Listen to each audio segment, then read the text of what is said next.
So this morning on Pentecost, you typically hear the lesson from Acts 2, which is about the coming of God's Spirit. All these people are gathered together in one place, and the tongues of fire come, and then they can hear one another. And I've reached my lifetime maximum. I'm preaching on that text.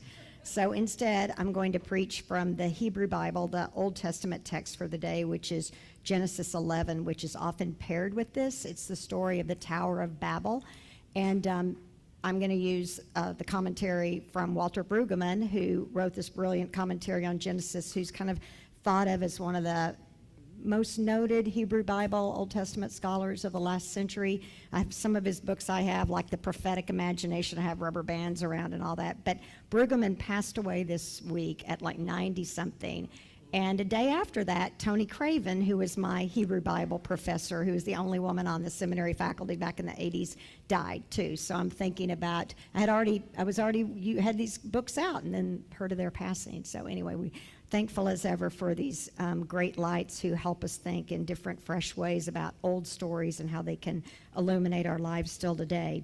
So this story, the Tower of Babel, comes right after the story of Noah and the Ark.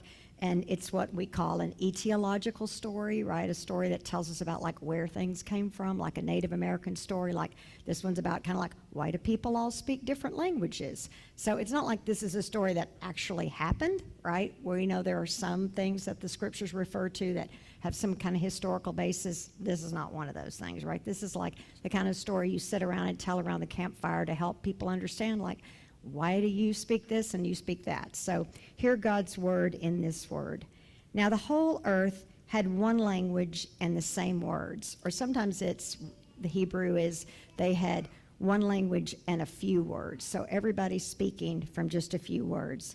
And as they migrated from the east, they came upon a plain in the land of Shinar and settled there. And they said to one another, "Come, let us make bricks and burn them thoroughly." And they had brick for stone and bitumen for mortar. Then they said, "Come, let us build ourselves a city and a tower with its top in the heavens.